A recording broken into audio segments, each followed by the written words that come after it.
Alors je souhaitais, et c'est d'importance compte tenu du haut degré d'immoralisme de la majorité actuelle des Kidam, traiter de l'une des techniques plus que jamais utilisées par le pouvoir en place pour fâcher les gens avec la morale, autrement dit avec la raison avec un grand R. Je parle ici de la vraie morale, la morale absolue, immuable et transcendante, pas de la morale subjective, je dirais, que le pouvoir en place cherche à nous imposer comme étant la vraie morale et qu'il veut que tout le monde suive. Il faut bien dissocier le code comportemental pseudo-moral qui nous est imposé par cette élite illégitime et le code comportemental véritablement moral qui lui est absolu, universel, immuable et transcendant. Donc, tout est fait en fait par l'éducation que le système cherche à imposer comme étant l'éducation par défaut, hein, qu'il veut que tout le monde ait, que tous les citoyens aient. Tout est fait pour nous fâcher avec la morale, avec un grand M. Et par là, forcément, avec le moralisme, donc avec la raison. Tout est fait pour nous enfieler d'aversion envers le moralisme, et on voit que d'ailleurs c'est ce qui caractérise la majorité des citoyens, hein. Qu'est-ce qui est le plus détesté par la majorité actuelle des gens, malheureusement, c'est la morale. La plupart des gens détestent qu'on leur fasse la morale et prétendent que lorsqu'on la leur fait, et surtout lorsqu'on la leur fait légitimement, on leur fait notre morale et non la morale. Ça les arrange tellement de subjectiviser, je dirais calomnieusement, le vrai moralisme, en prétendant que lorsqu'on leur fait avec raison, de façon justifiée la morale, on leur ferait en fait une pseudo-morale qui n'existerait que dans notre tête et qui ne serait absolument pas juste, recevable. Ça leur permet de se déresponsabiliser, d'essayer de donner tort, de nous donner tort lorsqu'on leur fait le moindre reproche valable. Bref, c'est assez énervant. Et donc, en fin de compte, tout a été fait pour nous conditionner à être fâchés avec le fait de se soumettre, de se tenir aux interdits moraux. On nous a conditionnés à croire que les interdits moraux, les principes moraux, les limites morales aussi, et que tout ça c'était, le fruit d'un endoctrinement, que c'était quelque chose qui nous a été imposé comme un espèce de carcan par une élite illégitime en vue de nous maintenir dans une condition d'esclaves, de béni-oui-oui infatués, si je puis dire. Et là, on nous a vraiment menti, en fin de compte, par inversion, je dirais. Ils ont tout inversé, et ils nous ont fait passer alors le code pseudo-moral qu'ils veulent que l'on suive, pour la vraie morale. Voilà. En prétendant que c'est la bonne morale qui permet de jouir de la vie, de profiter au mieux de la vie.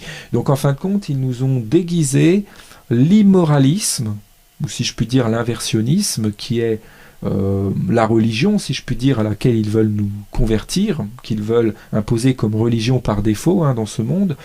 Ils nous l'ont déguisé en moralisme. Ils nous ont fait croire que c'était la seule philosophie de vie concevable pour vraiment profiter au mieux de cette existence, vivre les expériences qu'on a à vivre ici-bas, profiter de sa vie, que c'était le plus raisonnable.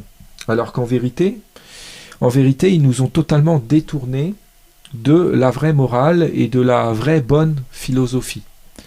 Et pire encore, nous ont fâchés avec elle. Donc il convient d'effectuer une réconciliation, si je puis dire, en parlant de la morale et en expliquant qu'est-ce qu'elle est vraiment, hein, pour couper court finalement à tous les présupposés, à tous les préjugés infâmes, il faut le dire, qu'il y a, que beaucoup de gens ont à son sujet. Voilà, beaucoup de gens se méprennent indiciblement sur ce qu'est la morale. Déjà, quand on leur parle de morale, beaucoup n'entendent pas morale absolue, universelle, et n'entendent pas objectivisme aussi, mais croient qu'on parle d'une morale parmi d'autres, ou de notre conception à nous de la morale, et finalement s'en tiennent toujours à une conception subjectiviste, je dirais, de la morale. Donc ça fait partie de ce qui les rend hermétiques finalement au moralisme, autrement dit à la vraie religion, à la vraie sagesse, à la vraie raison, et ce qui fait qu'ils ne sont pas réceptifs finalement lorsqu'on leur parle de vraies valeurs, lorsque l'on leur parle du bien et du mal. Ils vont systématiquement alors nous dire que le bien et le mal sont totalement relatifs, qu'ils sont totalement subjectifs, et que ce qui est bien, ils pourraient prétendre argumenter en nous disant que ce qui est bien pour un tel peut être mal aux yeux d'un autre, que ce qui est considéré comme bien chez un peuple va être considéré comme mal chez un autre, que le bien et le mal ne sont pas absolus, et qu'ils changent aussi en fonction des époques, en fonction donc des lieux où on se trouve, des sociétés, de la société dans laquelle on se trouve, etc., etc. Donc à partir de là, ils rejettent le moralisme en prétendant que ce serait une idéologie de subjectiviste irrecevable, et voilà, que les moralistes ne seraient pas très crédibles en fait. Mais ils oublient, ou en tout cas ils s'arrangent à oublier qu'il y a bel et bien des lois universelles auxquelles nous sommes toutes et tous soumis. La loi par exemple de la gravité, et en vertu de ces lois universelles qui sont absolues et immuables, qui ne changent pas, voilà, la loi de gravité elle a toujours été, en vertu de ces lois il y a des phénomènes qui se produisent, il y a donc des événements, des liens de cause à effet aussi, et donc des actions qui ont, en vertu de ces lois et de ces événements, des conséquences plus ou moins bonnes, des conséquences précises. Si par exemple je fais tomber quelque chose de fragile sur de très haut, sur du carrelage, on va prendre cet exemple ballot, l'objet en question va se casser. Si je le fais tomber sur une surface dure, il va se casser. Donc ceci conduit donc à la destruction de l'objet. On peut donc dire que cette action a cette conséquence et en faire une vérité absolue. Effectivement, si quelqu'un fait la même action dans les mêmes circonstances, lâche un objet tout aussi fragile sur une surface tout aussi dure à l'autre bout du monde, ça produira la même conséquence. Donc en vertu de certains paramètres relatifs à la situation, de certaines lois qui sont universelles, absolues et immuables, des phénomènes se produisent. Il y a des liens plutôt de cause à effet. Avec notre esprit, nous avons donc la possibilité de réfléchir sur ça, de comprendre cela, de comprendre un peu la logique des choses, et de reconnaître alors quelles sont les actions qu'il est raisonnable d'accomplir, qu'il faut accomplir, et les actions qui seraient déraisonnables de commettre, qui sont à éviter. À partir de là, nous pouvons donc poser des principes d'accomplir les bonnes actions, celles qui ont de bonnes conséquences, qui sont vertueuses, et les principes de s'interdire les mauvaises actions, celles qui ont de mauvaises conséquences, qui conduisent à de la destruction, qui sont nuisibles. Donc on juge de la bonté d'une action, du degré de moralité d'une action, au degré de bonté de sa conséquence. À partir de là, nous avons donc on va dire le squelette de la morale, pour dire ça métaphoriquement, les principes de base. En méditant sur la vie, sur ce que l'on a fait, en prenant recul, en faisant aussi des examens de conscience, en tirant leçon et là je parle de leçons de moralité tout simplement, de ce que l'on expérimente, de nos expériences, de notre vécu, on peut donc valider ou invalider des principes qu'on a pu suivre. Il se peut qu'on puisse se tromper, qu'on puisse mal réfléchir, qu'on puisse penser que suivre tel principe, d'agir de telle sorte, soit bon alors qu'en fait ça s'avère mauvais. Et donc on peut alors, en prenant recul et en méditant, dans le vrai sens du terme méditer, se rendre compte que c'était un mauvais principe, l'invalider, s'en déprendre, et donc en trouver un meilleur. C'est un travail donc de remise en question, de travail, c'est là on peut parler de travail sur soi, hein, et on peut le faire collectivement, on peut travailler ensemble, partager nos expériences en vue de cette progression, de cette remise en question qui a trait à de la progression morale, à de la moralisation. Et on peut donc arriver à perfectionner, si je puis dire, son éthique. D'ailleurs, je propose d'utiliser la dualité éthique et morale. J'ai parlé là précédemment, en tout début d'audio, de la vraie morale absolue. Il y a donc la morale avec un grand M qui est absolue, immuable, transcendante. Et il y a l'éthique de l'être humain, de l'être vivant, si je puis dire, plus globalement. Donc l'éthique qui est cet ensemble le mot que je vais employer pour désigner l'ensemble ici de principes que l'on considère comme moraux et que l'on suit pour guider notre conduite, notre code comportemental, si je puis dire, qui est constitué de principes, d'interdits, interdit de ne pas commettre ce que l'on pense nuisible, les actions que l'on pense être mauvaises, et il se peut que cette éthique alors ne soit pas forcément morale, qu'on se trompe, qu'on se méprenne en bien des points, qu'on ait de mauvais principes, mais nous sommes alors dans le devoir moral de la perfectionner, de travailler à son perfectionnement, à la moraliser, toujours plus. Et donc c'est notre but dans cette vie ici-bas, notre but c'est de... on peut parler de tailler sa pierre philosophale. Alors il y en a qui vont bondir en entendant ça, ils vont dire ça y est, c'est un franc-maçon. Ce n'est pas parce que les francs-maçons ont utilisé à mauvais escient cette métaphore cette belle métaphore de la taille du taillage, si je puis dire, de la pierre philosophale, que parler de tailler sa pierre philosophale est vil. On peut réutiliser cette métaphore à bon escient, justement.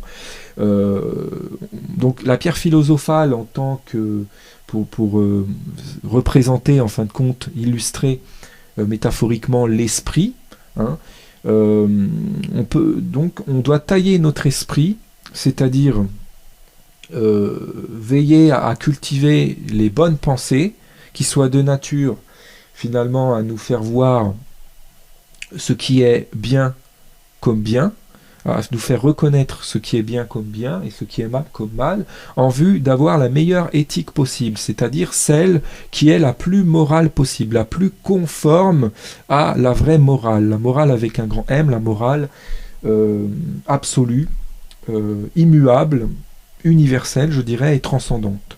Si nous n'avons pas si nous ne sommes pas dans cette considération universaliste, objectiviste, je dirais, de la morale, si nous ne considérons pas qu'il y a une morale absolue et immuable, transcendante aussi, nous ne pouvons pas alors être dans cette juger en fin de compte du degré de moralité des éthiques de chacun, inclus de soi-même. Puisqu'il n'y a pas de repère, alors il n'y a pas de référence. Beaucoup de gens qui sont, on peut le dire profanes, on va dire ça, qui vivent en profanateurs, qui se moquent de la morale, qui ont vécu sans se soucier de ce qui est bien et mal, qui sont dans ce mode, qui sont dans l'irresponsabilité, si je puis dire, qui ne se sont jamais vraiment posé de questions existentielles, lorsqu'on leur parle de morale, bloquent et nous disent nous demandent à quoi on se réfère. Ils disent, mais vous parlez de morale, mais qu'est-ce que vous prenez comme référence? À quoi vous vous référez? Comment vous pouvez savoir si vous pensez justement, si ce que vous pensez être bien est vraiment bien, etc. etc. Tout simplement, on se réfère donc à cette morale absolue, qui est en fin de compte beaucoup plus évidente que les gens veulent l'admettre en fait. C'est-à-dire on a été incité à considérer la morale comme quelque chose de pas évident du tout, enfin, comme quelque chose qui était même pire que non évident, qui était carrément absurde. Voilà, absurde. Il y a des gens, vous leur parlez de ce concept vous leur parlez de la morale absolue, des concepts de justice, de mérite, du fait vous leur parlez de valeur morale, ils vont vous dire que tous ces concepts dont vous parlez sont absurdes, que ça n'a ni queue ni tête, que ça n'a aucun sens, que ce n'est pas logique, et ils vont vous matraquer leur philosophie de prétendue vie, leur immoralisme, comme la philosophie de la logique, de la raison. C'est pitoyable, ridicule. Et vont faire genre que ce n'est pas évident du tout, que ce que vous dites est totalement insensé. En fait, c'est plutôt qu'ils ont passé leur temps à prendre ce qui est vraiment insensé pour sensé. Donc à partir de là, quand on leur présente ce qui est vraiment sensé, ils trouvent que c'est insensé. Voilà. Ça ne correspond pas, ça ne va pas ça ne correspond pas à leur ça ne colle pas à leur façon de raisonner, et ça leur semble totalement, pour eux c'est du chinois. Donc il convient de ramener de rappeler les bons principes, les bons concepts et les bons principes, les bons repères. Pardon. Le pouvoir en place a fait en sorte que nous perdions tout repère moraux, pour nous faire perdre tout sens moral. La devise du pouvoir en place, je le rappelle, c'est Nobis Ordo Seclorum, autrement dit, nouvel ordre séculier. Le but de cette élite illégitime, c'est de nous faire perdre tout respect du sacré et tout sens moral. Pour ce faire, donc, ils nous ont conditionnés de façon à ce que, conditionnés mentalement, de façon à ce que nous adoptions habituellement des comportements mentaux, je dirais, qui soient totalement fous, totalement délirants et incompatibles finalement avec la sagesse, pour nous mettre le plus possible aux antipodes de la sagesse, de la raison. Ils nous ont induit des schèmes mentaux, parasitiques, je dirais, pour nous amener à raisonner d'une façon totalement erronée, totalement inversive. Voilà. Et les gens étant habitués à raisonner d'une façon malsaine, à raisonner à l'envers, en fait, tout en pensant qu'ils raisonnent à l'endroit, étant habitués finalement étant convertis à l'inversionnisme, et en étant même infatués, ont énormément de difficultés finalement à se mettre à raisonner avec bon sens, à raisonner normalement en vérité. Et ils considèrent que lorsqu'on les incite à raisonner normalement, dans le bon sens, on les inciterait à l'anormalité, en un mot, au délire, à la déraison. Ils ont totalement normalisé l'inversionnisme, le fait de raisonner à l'envers, de raisonner de façon insensée, délirante. Ce qui fait que lorsqu'on on les incite à raisonner normalement, lorsqu'on les incite à la vraie normalité en matière de raisonnement, on va dire d'attitude mentale et de réflexion, de pensée, ils prétendent qu'on les incite à être anormaux, à dévier, qu'on cherche à les égarer. Et vont donc se donner raison de se détourner de nous, voilà, nous traitant de corrupteurs, d'égareurs, si je puis dire. C'est terrible, terrible, terrible, terrible. Donc, nous devons travailler chaque jour que Dieu fait à moraliser notre éthique, à faire en sorte qu'elle soit le plus possible conforme à la vraie morale, la morale absolue. Mais cette morale absolue, elle est à reconnaître. Hein. On nous a parlé beaucoup notamment dans la Bible, dans Genèse, de connaissance du bien et du mal. D'ailleurs, on nous a incité, c'est un autre exemple, c'est un exemple parmi tant d'autres, on nous a incité à nous fâcher avec cette connaissance du bien et du mal, en nous désinformant à son sujet d'ailleurs, via cette fable du péché originel d'Adam et Ève dont j'ai parlé dans de précédentes vidéos, sur cette même chaîne notamment. On nous a dit que tendre vers cette connaissance du bien et du mal, c'était désobéir à Dieu, que c'était la déraison même, que c'était péché, que c'était limite satanique même, très mauvais, désapprouvé par Dieu notamment, hein, avec ce chantage au paradis et à l'enfer, ce mauvais chantage. Tout pour nous fâcher avec la connaissance du bien et du mal. Et ils ont manqué de nous dire qu'il s'agissait, en fin de compte, de reconnaissance du bien et du mal. Par l'observation, avec une certaine lucidité, en exerçant un certain esprit d'analyse, on peut reconnaître, en observant les phénomènes, les lois qui régissent ce monde, qui sont, je le répète, absolues, universelles, transcendantes, et immuable, nous pouvons reconnaître ce qui est bien et ce qui est mal. Et à partir de là, forcément, ce qui est moral et ce qui est immoral. Et par là, reconnaître la morale, avec un grand M. Et donc, à partir de là, nous pouvons avoir reconnaître les bons principes et les prendre pour référence.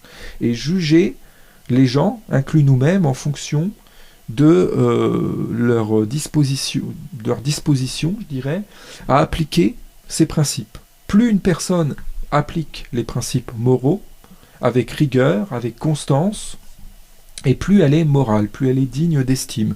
C'est ce qui fait d'elle quelqu'un de valeur, qui se comporte bien, qui est c'est ce qui fait d'elle une personne vertueuse, et c'est ce qui fait toute sa beauté.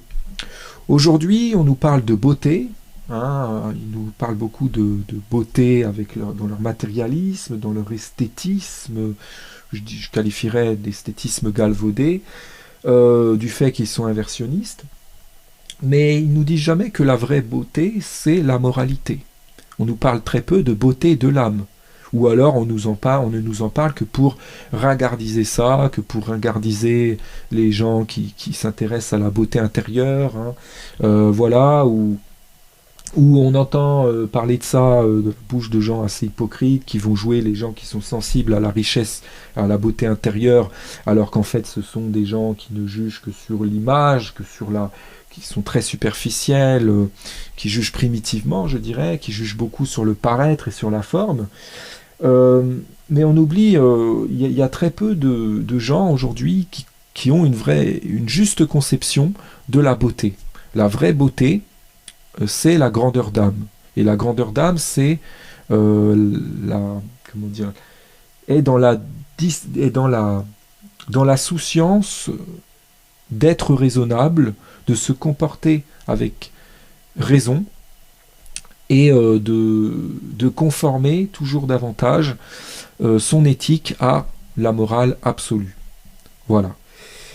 Alors bien évidemment, ceci implique d'avoir une certaine humilité, de se reconnaître comme étant dans le devoir moral et existentiel de se comporter moralement, et ça implique, et ça c'est la base, de reconnaître que nous ne sommes pas les décideurs de ce qui est bien et de ce qui est mal, comme nous ne sommes pas, avant même cela, les décideurs des lois qui régissent ce monde. Vous voyez ?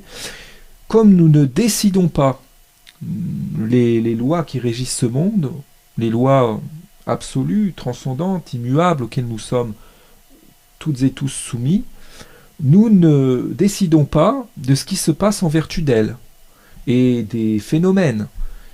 Il faut bien avoir conscience de ce que l'on décide et de ce que l'on décide pas. On a une volonté, on a un libre arbitre, on décide des actions que l'on peut poser. Bon, il y a des contraintes, il y a des situations qui nous incapacitent, nous avons certains besoins, c'est conditionné aussi, nous avons besoin de certaines choses pour pouvoir agir, de certaines conditions, que certaines conditions soient réunies, mais nous avons quand même une volonté, nous avons une nous sommes décideurs de nos actes, nous sommes des êtres responsables, Mais nous n'avons pas décidé des lois de ce monde. Nous ne sommes pas les créateurs de ce monde. Nous sommes, je dirais même, des créatures incarnées dans des créatures, dans des créations matérielles que sont ces corps, si je puis dire, corps physiques. Nous sommes des créations spirituelles en tant qu'esprit, qu'âme, incarnées dans des créations physiques que sont ces corps. Et ces corps qui sont précieux, qui sont, comment dire, qui sont des merveilles de la création, qui font partie de la... qui comptent parmi les merveilles, les créations merveilleuses de Dieu, et qui ont une certaine préciosité, une certaine beauté. Et nous nous devons de respecter la sacralité de ces corps et d'être à la hauteur de leur sacralité, spirituellement. C'est-à-dire que notre esprit doit être au niveau de bonté de ces corps, pour ne pas souiller ces corps. Des âmes perverties, des âmes vicieuses, immoralistes souillent ces corps et ne sont pas à leur hauteur. Il y a alors, ces âmes ne sont pas en phase avec la sacralité des corps dans lesquels elles sont incarnées. Donc il y a disharmonie, si je puis dire, et on voit que ça donne des choses très laides, et hideurs d'ailleurs, qu'ils cherchent à sublimer, à nous faire passer pour la beauté. C'est terrible dans cet inversionnisme. Donc nous avons ce devoir existentiel d'être à la hauteur, si je puis dire, de ce dont Dieu nous a pourvu.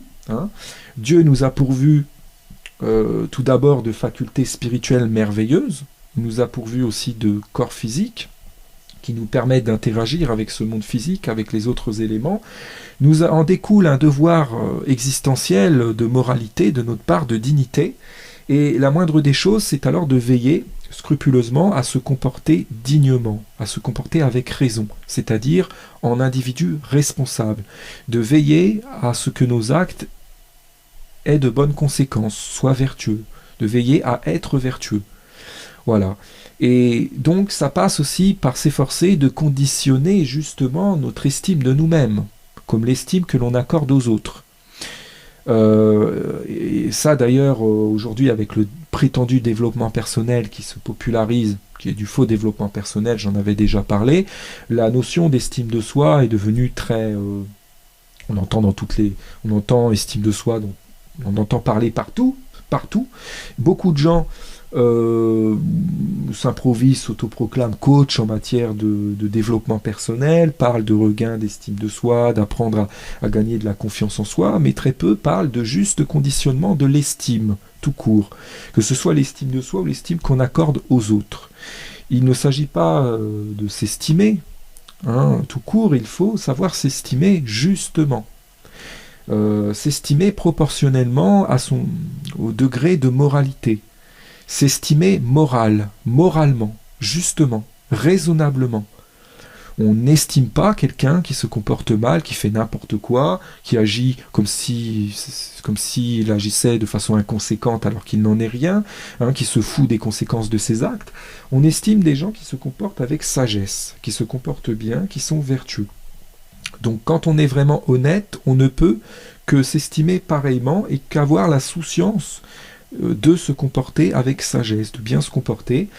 Donc ça passe par déjà reconnaître que nos actes ne sont pas inconséquents, parce que nous sommes incarnés dans des corps physiques et que chacun de nos actes a des conséquences, à la fois sur nous-mêmes comme sur le monde extérieur. Nous ne pouvons pas nous abstraire de ce monde. Nos actions ne sont pas inconséquentes. À partir de là, chacune de nos actions a des conséquences, et des conséquences plus ou moins bonnes ou plus ou moins mauvaises. Donc nous devons, au regard de cela, veiller à nous comporter vertueusement, et à éviter de commettre des actions préjudiciables, destructrices, nuisibles, que ce soit pour nous-mêmes ou pour les autres. De veiller à être dans cet équilibre entre égoïsme et altruisme dont j'ai parlé aussi, c'est très important. Et donc nous avons un devoir de maturité, de responsabilité, de responsabilisation même permanente, de moralisation permanente, d'être dans cette démarche de tendre à toujours se moraliser davantage. Voilà, ceci passant par réfléchir, par méditer dans le vrai sens du terme sur nos actions précédentes, sur les actions que l'on pourra poser dans un futur plus ou moins lointain, sur ce que l'on fait en ce moment aussi. Ça demande un effort d'attention, un effort d'observation, un effort de réflexion, des efforts constants en la matière, toute une discipline mentale, une discipline morale, une autodisciplination, si je puis dire aussi. C'est tout un art de vivre. Voilà. Et c'est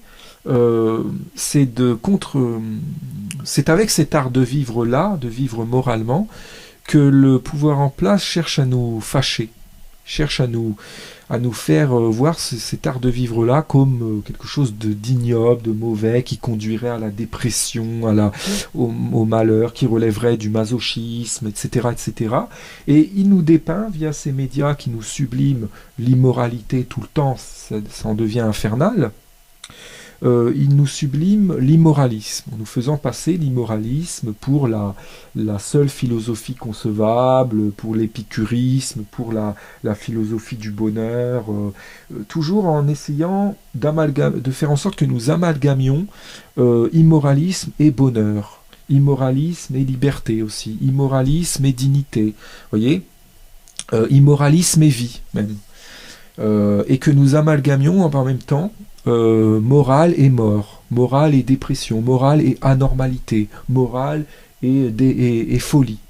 D'ailleurs, vous pouvez le voir quand vous parlez de valeurs morales, de sagesse, de justice, de mérite, à la plupart de ces kidam endoctrinés, ils vous traitent de fou, ils vous passez pour un fou, voilà. En plus, le moralisme a été anormalisé, si je puis dire, très ignoblement. Ce qui fait que dès que vous parlez moralité, vous êtes considéré comme quelqu'un de pas net. Certains vont même jusqu'à s'autoproclamer psychologue érudit et à décréter que vous devriez vous faire interner sur le champ. Hein. C'est de la folie, c'est du fascisme en matière d'intolérance du moralisme, c'est du fascisme en matière d'immoralisme. C'est horrible, horrible. Et de plus en plus, ces fascistes, phobiques de la morale, je dirais, jouent les antifascistes. C'est terrible. C'est-à-dire que quand vous allez essayer de les raisonner, leur parler des bons principes, des vrais bons principes, de vérité morale, de raison, de sagesse, leur rappeler tous les bons concepts, et que vous allez démontrer que vous avez une certaine conviction en la matière, parce que pour défendre ça, il faut quand même avoir des convictions, il faut avoir un certain courage aussi, le courage de se heurter à cette hostilité ambiante. Hein. Dès que vous dénotez une certaine ardeur dans le moralisme, ils vous étiquettent de fasciste, prétendent que vous êtes un extrémiste, vous diabolisent, voire même vous criminalisent, selon votre degré de moralisme, et décrètent que vous devriez être mis en quarantaine. C'est vraiment odieux.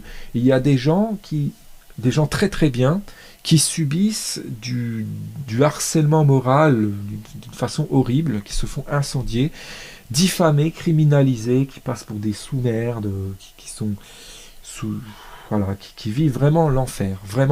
Et pour couvrir tout ça, ils nous parlent dans leurs médias de sensibilisation quant au harcèlement moral, etc., alors qu'en fait, ils ne font rien contre ces violences psychologiques ignobles qui sont infligées aux gens qui dépareillent de façon raisonnable. J'insiste bien là-dessus, de façon raisonnable, parce qu'aujourd'hui, il y a des gens qui croient qu'il suffit de dépareiller, de ne pas être dans le moule pour être quelqu'un de bien. Non. Il faut un non-conformisme raisonné. Il faut savoir pourquoi on ne suit pas le troupeau. Pourquoi on ne fait pas comme tout le monde. Pourquoi il ne faut pas ne pas faire comme tout le monde juste pour ne pas faire comme tout le monde. Il faut savoir pourquoi on le fait. Il faut que ce soit moralement justifié, que ce soit raisonné. Aujourd'hui, il y a des gens qui sont dans un esprit de contradiction, qui vont faire autrement que les autres, juste pour dire nous sommes anticonformistes, nous ne sommes pas des moutons qui suivons le troupeau. Mais finalement, ils se font eux aussi manipuler aussi, puisqu'ils vont toujours à l'encontre des tendances. Il est alors extrêmement facile à des gens de manipuler ces personnes en leur faisant croire que le contraire de ce à quoi ils veulent les faire adhérer, relève du béni-oui-ouisme ou du conformisme, de la normopathie, etc. Alors ils vont aller aux antipodes de ça pour, pour faire leur non-conformiste, et ils vont se retrouver finalement à faire ce que ces manipulateurs attendent d'eux. Vous voyez, c'est une technique de manipulation très utilisée. D'ailleurs, je parlais dans de précédentes vidéos de dissidentisation mensongère, et ben on retrouve à ce niveau-là, on retrouve ça à ce niveau-là. Donc il faut savoir pourquoi on ne suit pas le troupeau, il faut que ce soit, raisonné, raisonnable, il faut que ce soit réfléchi, hein. Il ne faut jamais agir de façon irréfléchie. Voilà, il faut toujours savoir pourquoi on agit de telle sorte. Aujourd'hui, on nous conditionne, on nous dit, voilà, vous devez faire cela dans la vie, à tel moment, comme ceci, comme cela, et voilà, on nous dit ça, point barre, c'est très péremptoire, et on ne nous dit pas pourquoi, on ne nous sort jamais les justifications. C'est comme à l'école où on nous sort parfois des théorèmes, des trucs, on nous dit de les appliquer, mais on ne nous explique pas le bien fondé de ces choses. Il se passe des explications, parce que souvent ce sont des choses infondées, qui n'ont ni queue ni tête, pas tout le temps, hein, des fois je dis, souvent malheureusement, mais et donc si on commence à demander les explications, ça va devenir commencer à bégayer, à ne pas savoir si on cherche les explications, la logique de ce qu'ils nous proposent, on va commencer à voir que ce n'est pas logique, que ça n'a pas de sens et que ce n'est pas recevable. Donc ils ne veulent pas qu'on creuse, d'où d'ailleurs leur volonté de nous d'anesthésier notre esprit critique, de nous rendre totalement exempts d'esprit critique. Donc il y a tout le divertissement, il y a toute une ingénierie en matière de divertissement de masse pour captiver les gens avec des futilités, des crétineries, pour que les gens n'exercent pas d'esprit critique, ne se posent pas de questions existentielles, ne remettent pas certaines choses en question, ne prennent pas recul, pour qu'ils soient dans l'hyper-émotivité aussi. Je parlais là récemment de la rigologie, ridicule, de ce courant ridicule. Là, je parlais de l'hyper-émotivité que ça suscitait et que ça inhibait l'esprit critique, notamment, bah oui, des gens qui sont tout le temps en train de surrire, si je puis dire, dans cette hyper-hilarité, vont devenir, ça va les incapaciter à réfléchir, ça va les perturber. En s'habituant à être toujours comme ça, divertis, hilars, ils vont avoir l'esprit totalement, abattardi. Donc vous voyez, ils font tout pour maintenir les gens aux antipodes du sérieux. Voilà, d'ailleurs, le sérieux, c'est quelque chose qui est toujours ringardisé. Vous pouvez regarder dans beaucoup de films, à la télévision, dans beaucoup de médias, même sur le net, il y a beaucoup de sites, notamment. Là, je parle des médias parce que ça a une grosse influence sur la psyché des gens, sur le paradigme des gens. Ils font tout via ces programmes médiatisés, pour ringardiser le sérieux, pour l'assimiler au masochisme, à la dépression, au manquement à jouir de la vie, à s'épanouir, etc. Tout pour rendre les gens idiots, en faire des imbéciles heureux et infatués. Voilà. Alors certes, trop de sérieux, on peut dire que ça peut. Bon, c'est un débat qui est apporté, ça peut tuer le sérieux, mais il ne faut pas pour autant manquer totalement de sérieux et tendre vers le manque total de sérieux, et se foutre du sérieux, ne rien prendre au sérieux. Combien de fois on a entendu des gens nous dire qu'il fallait pas prendre la vie au sérieux, et on sent derrière qu'ils veulent nous inciter à ne rien prendre au sérieux, à se foutre de tout, en nous incitant à avoir l'esprit léger, frivole, à être insouciant, et dès qu'on prend un minimum les choses au sérieux, on passe pour des gens qui dramatisent, qui catastrophent, qui voient tout en noir, comme s'il n'y avait pas d'entre-deux. Vous voyez, pour eux, c'est soit on est hilar, on voit tout en rose, tout est merveilleux, tout beau, tout génial, soit on est donc dans la positivation de tout, ou soit on est, si on a le moindre esprit critique sur un truc, on critique le moindre truc, on est forcément dans la négativité la plus sombre, dans le rejet de tout, acariâtre, sociopathe, renfermé, vous voyez, toutes les sales étiquettes qu'il colle aux gens qui exercent un certain esprit critique, qui se rendent compte notamment de la gravité de la situation et qui s'offusquent, qui s'indignent, non pas bêtement, mais dans une saine volonté de remettre en question les choses pour que ce monde évolue vraiment, dans la saine volonté d'avoir un monde plus beau, en œuvrant eux-mêmes, en se démenant eux-mêmes pour incarner l'alternative à ce qu'ils déplorent. Ça, c'est très important. Aujourd'hui, on a beaucoup de gens qui critiquent à tout bout de champ tout et n'importe quoi, mais qui n'incarnent pas, ne veillent même pas, n'ont même pas souciance d'incarner l'alternative à ce qu'ils déplorent. Ils sont bien souvent même à l'image même de ce qu'ils prétendent détester, hein, donc ils sont dans la contradiction. Il est très important lorsque l'on critique quelque chose, de se montrer meilleur que ce que l'on critique, de proposer, d'accompagner sa critique d'un correctif, si je puis dire, d'une correction morale. Si l'on critique quelqu'un en lui reprochant de mal se comporter, de mal faire, il faut être capable de dire qu'est-ce qu'il serait mieux de faire, de montrer l'exemple et d'être à la hauteur de ce qu'on présente comme étant alors exemplaire. Voilà, sinon ça n'a aucun sens. Si on reproche à des gens des choses qu'on commet soi-même ou qu'on est pire, je veux dire, c'est très malhonnête. Nous avons ce devoir alors d'être aux antipodes de cette malhonnêteté et d'avoir toujours ce souci d'honnêteté, de sincérité, d'honnêteté avec soi-même, envers soi-même comme envers les autres. Voilà, il ne s'agit pas de n'être... De toute façon, la malhonnêteté envers soi implique la malhonnêteté envers les autres. Quand on se ment à soi-même, qu'on se voile la face, qu'on se raconte des histoires en se persuadant qu'on est meilleur qu'on ne l'est pour se cacher à ses propres yeux ses défauts, on ment aussi aux autres. On se dépeint aux autres comme étant meilleur qu'on ne l'est, comme n'ayant pas les défauts qu'on ne veut pas voir chez nous, et on va donc les inciter à ne pas voir nos défauts non plus, et aussi leur imposer une version mensongère de nous-mêmes. Donc on se retrouve finalement à être malhonnête, et à inciter les gens à faire pareil. Vous voyez, donc c'est dangereusement contagieux, je dirais. Malheureusement, beaucoup de gens sont dans cette malhonnêteté. C'est une malhonnêteté collective. On a affaire à, si je puis dire, une masse de gens extrêmement malhonnêtes qui se coalisent pour essayer de faire passer cette malhonnêteté collective pour de l'honnêteté, pour de l'exemplarité, via cet inversionnisme. Voilà. Et aujourd'hui, quand vous êtes vraiment honnête, que vous êtes honnête, que vous vous voyez avec votre proportion de défauts et de qualités justement, que vous vous estimez justement, ce qui ne veut pas forcément dire, vous pouvez vous estimer justement en vous estimant très peu.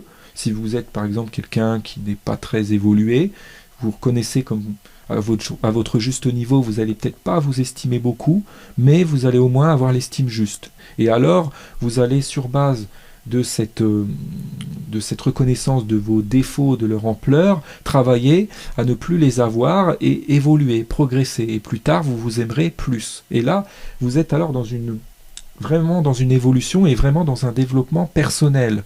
Et même, c'est même pas que personnel, vous allez alors inciter les gens à faire pareil, et donc ça va être vous allez inciter à un développement collectif. Et ça, c'est beaucoup plus intéressant que ce que nous proposent ces charlatans qui nous s'autoproclament coach en mieux-être et qui nous parlent de s'estimer inconditionnellement, totalement, et qui incitent à l'orgueil finalement, à la surestime. Ils incitent les gens à pratiquer une forme d'auto-hypnose, à se regarder dans une glace tous les jours, tant de minutes par jour, et à se réciter des mantras pour se conditionner à se surestimer. Voilà, pour dire des mantras comme par lesquels ils se persuadent qu'ils sont parfaits, qu'ils se répètent qu'ils sont parfaits, qu'ils réussissent tout ce qu'ils entreprennent, qu'ils ont des qualités.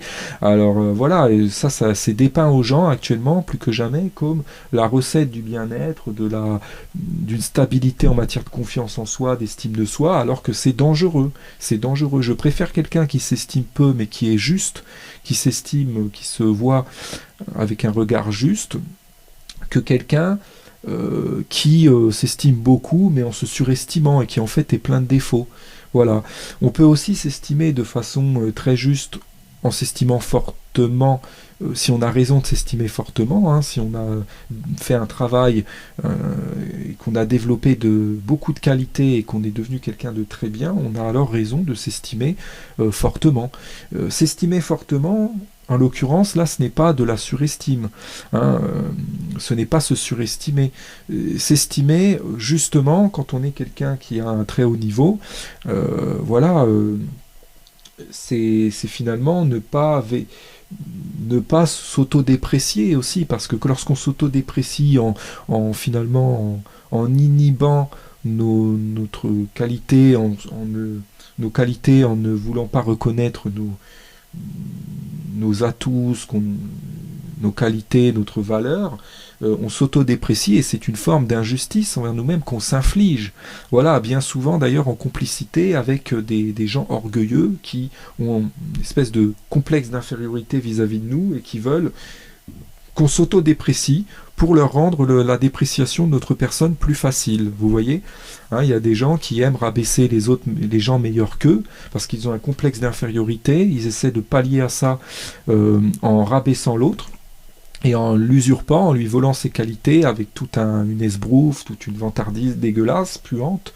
Donc ça, c'est toute l'idée de l'orgueil. Et en se disant humble, en plus, pour se couvrir là-dedans, c'est une horreur. Donc ils inversent tout le temps les rôles. Et ces gens-là, lorsqu'on refuse de s'auto-rabaisser et d'être complice avec eux là-dedans, et de les considérer comme meilleurs que nous, alors qu'en fait, on est meilleur qu'eux et que ce n'est pas le cas, ils vont... ces gens-là voient cette juste estime de nous-mêmes comme une résistance, comme cette juste estime de nous-mêmes leur déplaît alors. Donc ils cherchent à nous casser, ils cherchent à nous persuader qu'on est alors orgueilleux, etc. Et à nous susciter finalement, à nous faire culpabiliser de nous estimer justement et de reconnaître notre part de qualité à sa juste mesure. Voilà, on ne va pas non plus s'inventer des défauts pour leur dire qu'on serait des merdes et pour leur faire plaisir, quand on a beaucoup plus de qualités que de défauts. Voilà. Donc tout est histoire, en fin de compte, pour juger justement les choses comme les gens, hein, il faut toujours, en fin de compte, considérer la part de bon et de mauvais à leur juste proportion, à leur proportion respective, et voir laquelle domine. Et ce n'est pas parce que la part de bon domine qu'il faut considérer que le tout est bon.